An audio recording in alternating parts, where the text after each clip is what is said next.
গাজা উপত্যকায় ভয়াবহ ধ্বংসযজ্ঞের পর এবার ইসরায়েল নতুন এক পরিকল্পনা সামনে এনেছে, যা ফিলিস্তিনিদের অস্তিত্বের জন্য বড় হুমকি হিসেবে দেখা হচ্ছে।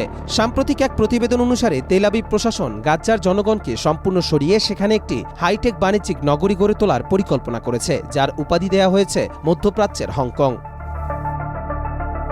ইসরায়েলের প্রতিরক্ষামন্ত্রী ইসরায়েল কাটসের কথায় উঠে আসে, রাফা শহরের ধ্বংসাবশেষের ওপর তৈরি হবে একটি মানবিক শহর, যেখানে প্রাথমিকভাবে ৬ লাখ ফিলিস্তিনিকে হস্তান্তর করা হবে। পরবর্তী ধাপে পুরো গাজার ২ লাখ মানুষকে সেখানে সরিয়ে ফেলার পরিকল্পনা রয়েছে।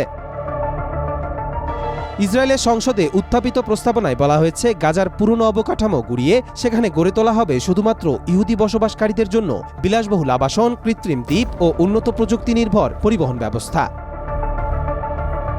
গুশ কাতিব রেসিডেন্স ফোরামের মতো চরমপন্থী গোষ্ঠী এই প্রকল্পের নকশা করেছে। পরিকল্পনাকারী অনুযায়ী গাজার ৩টি অঞ্চলে পুনরায় বসতি স্থাপন করা হবে প্রায় ৮.৫ লাখ ইহুদিকে।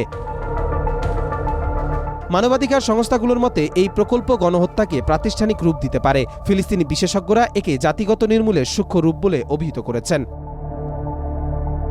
এই পরিকল্পনার বাস্তবায়ন হলে তা আন্তর্জাতিক আইন লঙ্ঘন ও মানবতাবিরোধী অপরাধের উদাহরণ হয়ে থাকবে বলে আশঙ্কা করা হচ্ছে। কবির চৌধুরী, মাই টিভি।